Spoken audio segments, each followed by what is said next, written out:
Hey guys, welcome to my YouTube channel English Mantram. Well, noun की इस series में आज हम एक नया टॉपिक उठाएंगे, that is noun gender. Noun के हम कुछ टॉपिक्स पहले भी डिस्कस कर चुके हैं, जैसे कि noun number, kind of noun. तो जो बच्चे नए हैं और उन्होंने अभी तक ये टॉपिक्स नहीं देखे हैं, डिस्क्रिप्शन में उसका लिंक दिया हुआ है, आप जाकर ये टॉपिक्स देख लीजिए, तब आप नाउन जेंडर पढ़ पाएंगे और आपको प्रॉपर्ली समझ आ पाएगा। नाउन जेंडर किसी भी वन डे इंग्लिश एग्जाम में जरूर पूछते हैं और बहुत सारे क्वेश्चन यहाँ से पुट अप होते हैं। नाउन जेंडर क्या है? नाउन जेंडर पढ़ने से बच्चों को ये तो पता रहता है कि नाउन वर्ड क्या है, बट उसके लिए हम कौन सा प्रोनाउन यूज करेंगे ऑब्जेक्टिव केस में, बच्चे नहीं पता कर पाते हैं। नाउन जेंडर में हम इन्हीं सब चीजों के बारे में डिस्कस करेंगे और आज के वीडियो में हम ये जानेंगे कि जेंडर को कहाँ से लिया गया है, इस वर्ड का क्या मतलब होता है, कितने तरह के जेंडर होते हैं और उन सारे टाइप्स को हम डिटेल में पढ़ेंगे। तो स्टार्ट करते हैं आज का topic noun gender. Okay,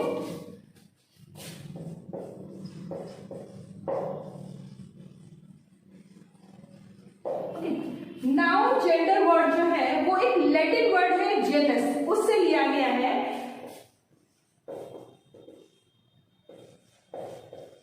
Latin word है GENUS, जेनस से लिया गया है, जिसका मतलब होता है काइंड या शॉर्ट। ओके, काइंड या शॉर्ट मतलब तरह या प्रकार।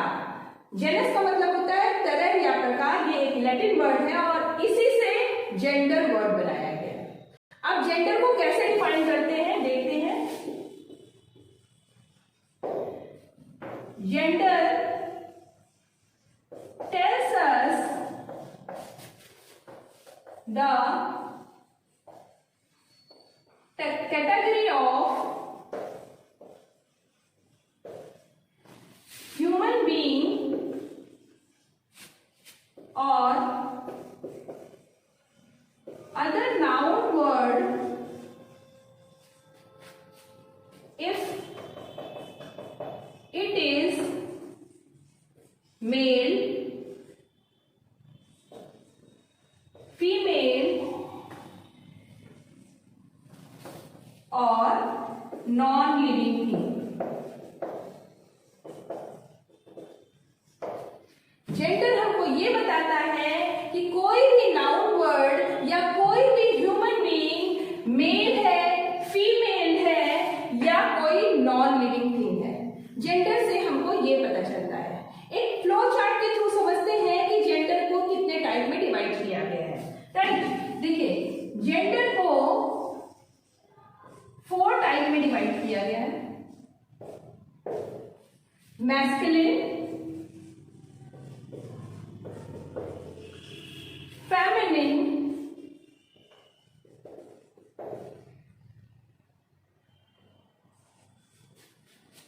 कॉमन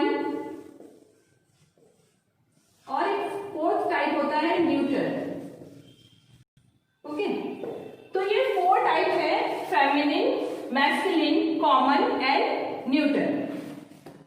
राइट, देखिए अगर हम डायरेक्ट LINE लाइन लिख दें तो उसको पढ़ेंगे लाइन, लेकिन जब यही वर्ड मैस्कुलिन में आता है लास्ट में LINE, तो इसको मैस्कुलाइन नहीं प्रोनाउंशिएट करते हैं, इसको प्रोनाउंशिएट करते हैं मैस्कुलिन। ये है मैस्कुलिन जेंडर, ये है फेमिनिन जेंडर। LINE लाइन होता है, बट जब ये फेमिनिन जेंडर में लास्ट में LINE आता है तो इसको कहते हैं फेमिनिन, ना कि फेमिनाइन। बहुत सारे स्टूडेंट गलत प्रोनाउंशिएट करते हैं, ये फेमिनिन जेंडर होता है ना कि फेमिनाइन जेंडर होता है। Third one is common gender and fourth one is neutral gender. Okay, तो इन चारों जेंडर्स को हम डिटेल में पढ़ेंगे कि ये चारों जेंडर्स किस तरह से वर्क करते हैं और ये चारों जेंडर्स के अंडर में क्या क्या कैटेगरीज आती हैं। राइट, तो डिटेल में पढ़ते हैं इन चारों जेंडर्स को। ओके, अभी हमने देखा कि जेंडर को 4 पार्ट में डिवाइड किया है, masculine gender, feminine gender, common gender and neutral gender. अब इन चारों को हम डिटेल में पढ़ेंगे। तो सबसे पहले आता है मैस्कुलिन जेंडर। मैस्कुलिन जेंडर क्या होता है? जब भी कोई नाउन वर्ड किसी मेल कैटेगरी को रिप्रेजेंट करता है तो वो मैस्कुलिन जेंडर में आता है। राइट, डिफाइन करते हैं, कैसे देखते हैं।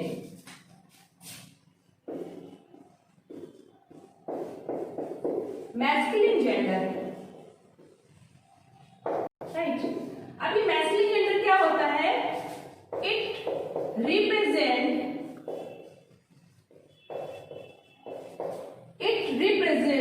The male category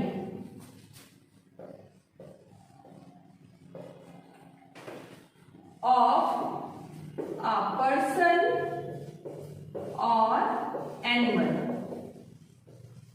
It represents the male category of a person or animal. अब एग्जाम्पल क्या है? जैसे फादर, फादर एक मेल पर्सन है, ये मैस्कुलिन जेंडर में आएगा। हीरो मैस्कुलिन जेंडर में आएंगे। हॉर्स मैस्कुलिन जेंडर में आएंगे। बक मैस्कुलिन जेंडर में आएगा। तो जो भी एनिमल या जो भी ह्यूमन बीइंग मेल कैटेगरी से रिप्रेजेंट करता है, ये मेल कैटेगरी से बिलोंग करता है, वो मैस्कुलिन जेंडर में आता है। मैस्कुलिन जेंडर के साथ हम कौन सा प्रोनाउन यूज करते हैं?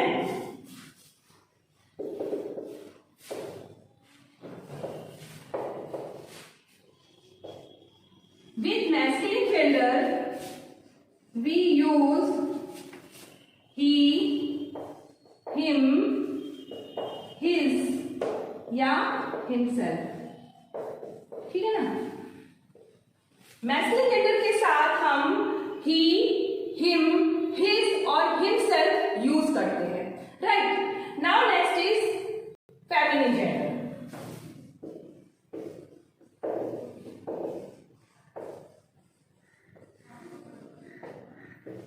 फेमिनिन जेंडर, फेमिनिन जेंडर क्या होता है? जब भी कोई ह्यूमन बीइंग या कोई एनिमल फीमेल कैटेगरी से बिलोंग करता है तो उसको हम फेमिनिन जेंडर के अंदर रखते हैं। कैसे डिफाइन करते हैं? It represent the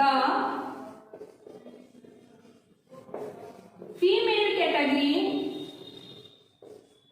of a human being or animal. Okay, feminine gender क्या है? ये रिप्रेजेंट करता है फीमेल कैटेगरी को किसी ह्यूमन बीइंग की या किसी एनिमल की। क्या एग्जाम्पल है? गर्ल, मदर, हीरोइन,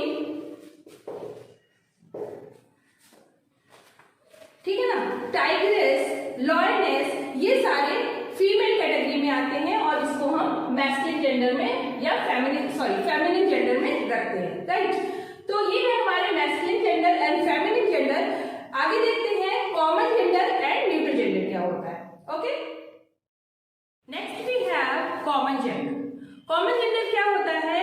जब भी कोई नाउन मेल और फीमेल दोनों तरह की कैटेगरी से बिलोंग वो हम कॉमन जेंडर में रखते हैं। जैसे कि डॉक्टर, जैसे टीचर, इंजीनियर, वर्कर, क्योंकि हमको पता नहीं है कि ये बात फीमेल की हो रही है या मेल की हो रही है। जस्ट डॉक्टर लिख देने से ये क्लियर नहीं होता है कि वो विमेन डॉक्टर के बारे में बात कर रहा है या किसी मैन डॉक्टर के बारे में बात कर रहा है, तो हम इसको कॉमन जेंडर में रखते हैं, राइट। कैसे डिफाइन करते हैं देखते हैं।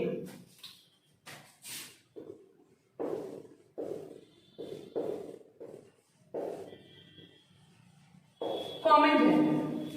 Common gender represents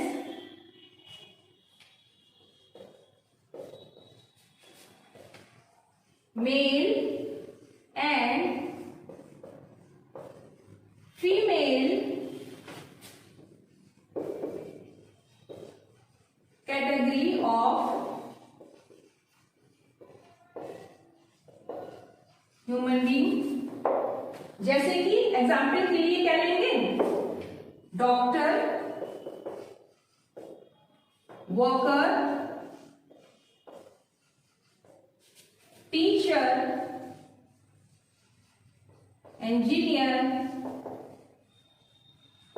क्योंकि जस्ट इंजीनियर, टीचर या डॉक्टर लिखने से हम उसके मेल या फीमेल होने का पता नहीं कर सकते। यस, अगर डॉक्टर के पहले women doctor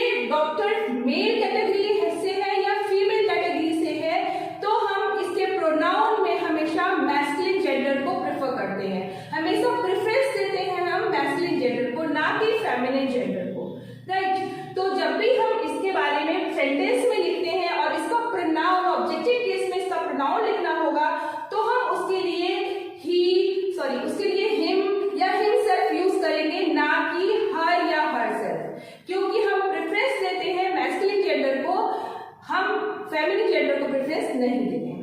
right, next is neutral gender.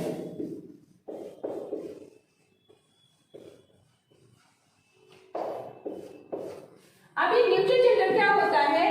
जब भी हम नॉन लिविंग चीजों के बारे में बात करते हैं, जब भी हम लोअर एनिमल्स के बारे में बात करते हैं। अब ये लोअर एनिमल्स क्या होते हैं? जैसे कि रेप्टाइल्स, जो छोटे छोटे रेप्टाइल्स होते हैं, इंसेक्ट्स होते हैं, जब हम इनके बारे में बात करते हैं तो हम उसको लोअर एनिमल्स में रखते हैं। तो जो लोअर एनिमल्स होते हैं या जो नॉन लिविंग चीजें होती हैं वो सारी हमारी न्यूट्रल जेंडर में आती हैं।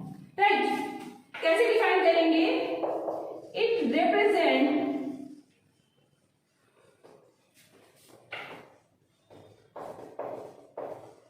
non-living things and lower animals. Right? अब एग्जाम्पल क्या है? नॉन लिविंग थिंग्स में क्या आ जाएगा? पेन, टेबल, ट्री, ये सारे नॉन लिविंग में आ जाएंगे। और लोअर एनिमल्स में क्या आ जाते हैं? इन्फेंट क्या होता है? छोटे बच्चे होते हैं, जो बहुत छोटे बच्चे होते हैं, मंथ्स में जिनकी एज होती है, इन्फेंट में आते हैं। बेबी, इंसेक्ट्स, ये लोअर एनिमल्स में आते हैं, ये लोअर लोगों में आते हैं, जैसे कि इन्फेंट। अब छोटा बच्चा है जो मंथ में जिनकी एज काउंट होती है, उनको हम न्यूट्रल जेंडर में डाल देते हैं, इन्फेंट्स को हम न्यूट्रल जेंडर में डाल देते हैं। लेकिन अगर वहीं पर आपका जेंडर क्लियर हो गया, अगर वो बेबी गर्ल लिख दिया मैंने, तो उसका जेंडर क्लियर हो गया, तो हम उसके जब ऑब्जेक्टिव केस में प्रोनाउन यूज करेंगे तो हम उसका शी, हर और हरसेल्फ यूज करेंगे, ना कि ही। लेकिन अगर जेंडर क्लियर नहीं है तो न्यूट्रल जेंडर में डालकर इसके साथ हम इट यूज करते हैं। न्यूट्रल जेंडर के लिए हमेशा हम जो प्रोनाउन यूज करते हैं वो करते हैं इट प्रोनाउन हम यूज करते हैं। जैसे कि हम लिखेंगे, एग्जाम्पल्स के लिए लिखते हैं, baby has broken it's leg, ना कि ब्रोकन हिज लेग। अभी मैंने बताया कि जब जेंडर क्लियर नहीं होता है तो मैस्कुलिन को प्रेफरेंस देते हैं, लेकिन जब बात बेबी की आती है, इन्फेंट की आती है, इंसेक्ट्स की आती है, लोअर एनिमल्स की आती है, तब हम हमेशा इट लगाते हैं और इट के साथ हम रिप्रेजेंट करते हैं न्यूट्रल जेंडर को। जबकि बेबी हमारा न्यूट्रल जेंडर में आ रहा है तो हम एग्जाम्पल में क्या लिखेंगे? Baby has broken it's leg, ना कि हिज लेग या हर लेग। राइट, तो ये है हमारे कॉमन जेंडर और न्यूट्रल जेंडर। न्यूट्रल जेंडर और कॉमन जेंडर को जानने के बाद अब हम देखते हैं कि कुछ और जो है हमारे रूल्स होते हैं, जेंडर से रिलेटेड कुछ और रूल्स होते हैं, उनको हम नेक्स्ट स्लाइड में जानते हैं कि जेंडर से रिलेटेड और रूल्स क्या होते हैं। ओके, अब तक ये तो हम जान ही गए हैं कि सभी नाउन किसी ना किसी जेंडर की कैटेगरी में आते हैं, लेकिन कुछ नाउन ऐसे होते हैं जो जेंडर की किसी ना किसी कैटेगरी में तो आते हैं, बट स्टूडेंट्स इजीली पहचान नहीं पाते हैं कि ये नाउन किस कैटेगरी में जाएगा। जैसे मेन, विमेन, मेल, फीमेल, ये सारी चीजों से, या बॉय, गर्ल, इन चीजों से हम पहचान तो लेंगे कि ये फेमिनिन कैटेगरी में है या मैस्कुलिन कैटेगरी में है। लेकिन कुछ और भी नाउन है, जैसे कि war, death, time, beauty, happiness, sun, moon, कुछ और नाउन जो होते हैं इनको हम नहीं पहचान पाते कि हम इनको फेमिनिन में रखेंगे या फिर मैस्कुलिन में रखेंगे या कॉमन या न्यूट्रल में डालेंगे। उन्हीं बारे में बात करते हैं। इन सारे रूल्स के थ्रू हम समझते हैं कि नाउन को कैसे कैटेगराइज करते हैं। ओके, तो रूल्स के बारे में पढ़ते हैं।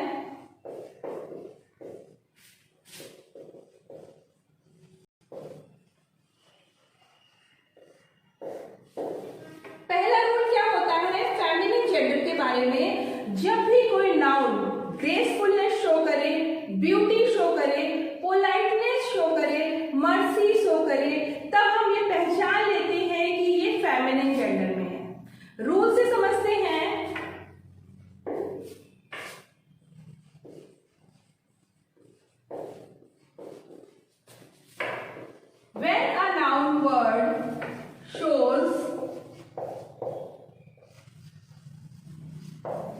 Beauty, politeness, softness, they all considered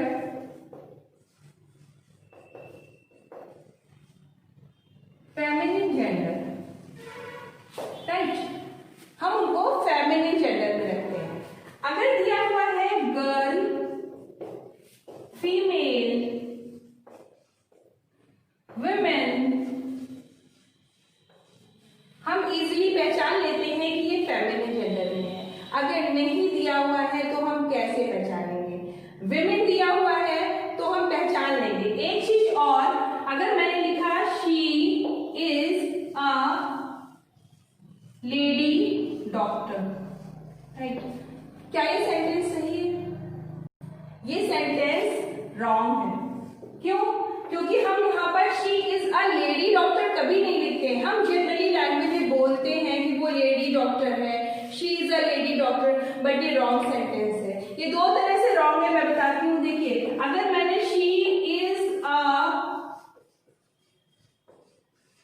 women doctor लिख दिया तो ये करेक्ट सेंटेंस होगा। फिर भी अभी इसमें एक मिस्टेक है। करेक्ट क्या हुआ? हमें यहाँ लेडी नहीं लगाना है, हमें यहाँ विमेन डॉक्टर लगाना है। हम कभी नहीं, हम हमेशा बोलते हैं लेडी डॉक्टर, बट हमें हमेशा गलत बोलते हैं। Women doctor is correct, but अभी इसमें और करेक्शन की जरूरत है। अगर मैंने यहाँ शी लिख दिया है तो जेंडर तो अपने आप ही क्लियर हो गया है कि हम बात एक लेडी के बारे में कर रहे हैं, एक विमेन के बारे में बात कर रहे हैं। अगेन विमेन लगाने की क्या जरूरत है? करेक्ट सेंटेंस क्या होगा? She is a doctor, right. ये करेक्ट सेंटेंस है और ये दोनों रॉन्ग है। ये दो जगह से रॉन्ग है क्योंकि हमने यहाँ पर शी लगाया है, पहले ही शी लगाकर बता दिया है कि ये फेमिनिन जेंडर है। अगेन लेडी लगाने की या विमेन लगाने की जरूरत ही नहीं है। सेकंड बात, सेकंड सेंटेंस में क्या मिस्टेक है? She is a women doctor, she is a women doctor में गलती ये है कि हमने शी लगा दिया है। हमें दोबारा जेंडर क्लियर नहीं करना है, तो हम दोबारा जब सेंटेंस लिखेंगे तो शी इज अ डॉक्टर लिखेंगे, राइट। ये हमारा करेक्ट है और ये दोनों सेंटेंस हमारे रॉन्ग है। तो हम पता कर लेते हैं हैप्पीनेस से, सॉफ्टनेस से, पोलाइटनेस से, ब्यूटी से, कोई लाइफलेस थिंग्स भी अगर शो करती हैं ये सारी क्वालिटी, जैसे ब्यूटी, पोलाइटनेस, सॉफ्टनेस, तो पता कर लेते हैं कि फेमिनिन जेंडर में आती है। इसी तरह मैस्कुलिन को कैसे पता करते हैं, देखते हैं। मैस्कुलिन जेंडर को कैसे पहचानते हैं? मैस्कुलिन जेंडर के लिए हम स्ट्रेंथ को, फर्मनेस को देखते हैं, एनर्जी को देखते हैं, और जिस भी चीज में इन तीनों चीजों का कॉम्बिनेशन या कोई भी एक चीज मिलती है, हम उसको मैस्कुलिन जेंडर कंसीडर करते हैं। क्या है मैस्कुलिन जेंडर को कैसे डिफाइन करते हैं, देखते हैं। Rule number 2, when a noun shows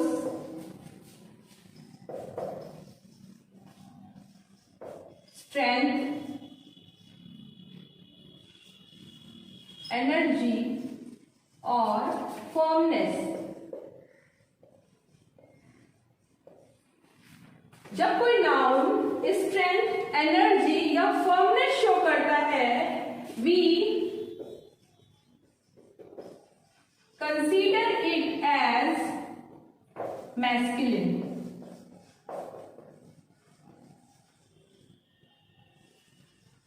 हम इसको मैस्कुलिन जेंडर कंसीडर करते हैं। मैन को तो हम सभी जानते हैं, बॉय को हम सभी जानते हैं, मेल को हम सभी जानते हैं कि वो मैस्कुलिन जेंडर कंसीडर किया जाता है। बट जब मैंने एग्जाम्पल में जब मैं लिखती हूँ wind, summer, time, war, thunder, इस तरह के वर्ड्स लिखते हैं जब, तो हम इसको कंसीडर करते हैं मैस्कुलिन जेंडर। और इसके साथ जब हम प्रोनाउन यूज करेंगे तो हिज और हिमसेल्फ का प्रोनाउन यूज करेंगे, ना कि हर और हरसेल्फ का प्रोनाउन यूज करेंगे। एक रूल और है, जब हम कलेक्टिव नाउन यूज करते हैं, कलेक्टिव नाउन क्या होता है? जूरी, पुलिस, कमेटी, ये सारे कलेक्टिव नाउन होते हैं। क्लास और सारे होते हैं कलेक्टिव नाउन, सभी नहीं लिख सकते। जूरी, कमेटी, क्लास, पुलिस, ये सब कलेक्टिव नाउन होते हैं। और ये जब सब कलेक्टिव नाउन की बात करते हैं तो हम इसको किस जेंडर में रखते हैं? हम इसको न्यूट्रल जेंडर में रखते हैं, न्यूट्रल जेंडर में रखते हैं। और इसके साथ जो हम प्रोनाउन यूज करते हैं, इट यूज करते हैं। अगर हम लिखें एग्जाम्पल के लिए, the class submit, the class will submit its project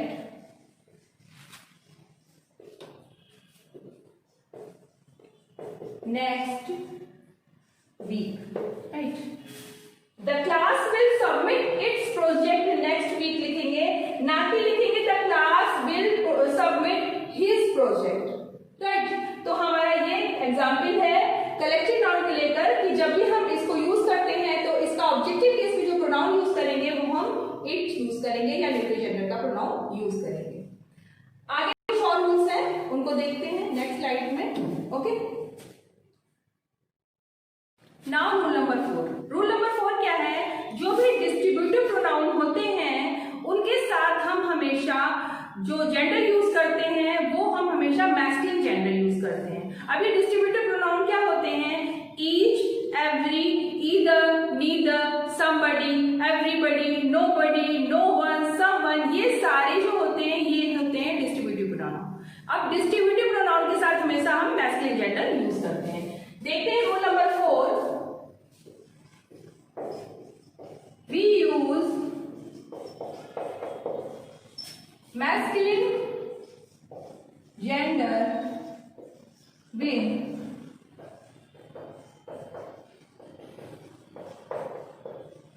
distributive pronoun। अब ये क्या होते हैं? जैसे कि everyone, anyone, either, neither, everybody, nobody,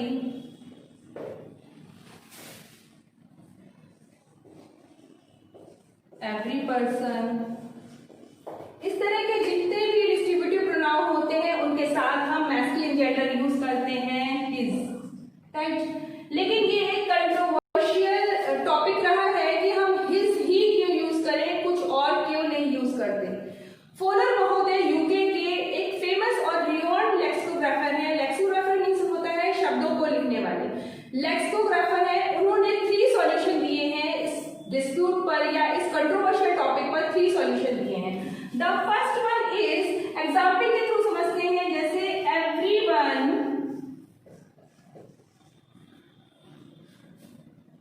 should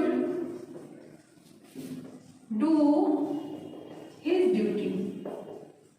ये तो हमारा रूल कहता है कि जब हम everyone यूज करेंगे तो उसके साथ हम मैस्कुलिन जेंडर यूज करेंगे उसको ऑब्जेक्टिव केस में।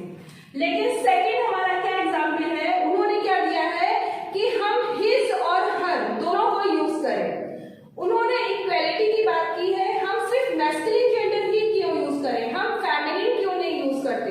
तो उन्होंने ये बात बोली है कि हम इसको इस तरह भी लिख सकते हैं कि everyone should do his or her duty, right.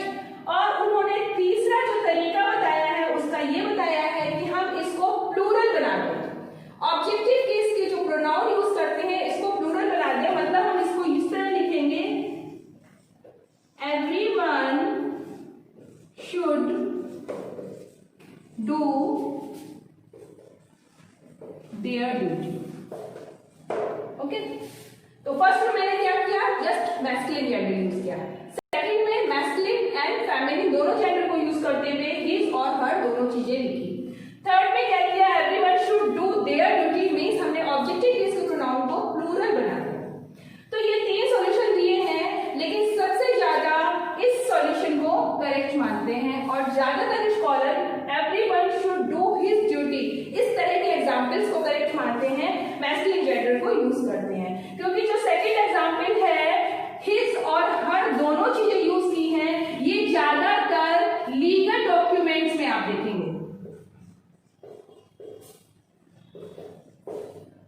ये चीजें आप ज्यादातर लीगल डॉक्यूमेंट्स में देखेंगे। जब हम लीगल डॉक्यूमेंट्स देखते हैं तो उसमें हिज और हर, सिर्फ हिज का यूज नहीं करते, दोनों तरह के प्रोनाउन का यूज करते हैं।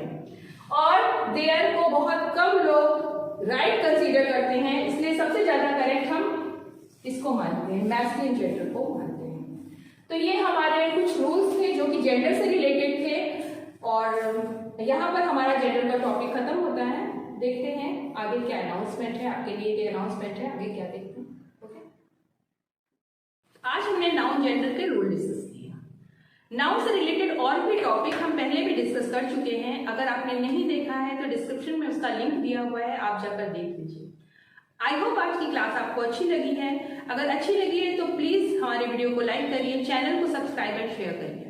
इंपॉर्टेंट इन्फॉर्मेशन ये है कि नेक्स्ट क्लास से हम इंग्लिश स्पीकिंग के कुछ क्लासेस लेंगे। इंग्लिश स्पीकिंग में हम लोग vocabulary part, sentence structure part cover करेंगे, रेडीमेड सेंटेंसेस कवर करेंगे। तो इन सारी चीजों के लिए आप बेल आइकन को हिट करिए ताकि नेक्स्ट क्लास की अपडेट आपको मिलती रहे। Thank you.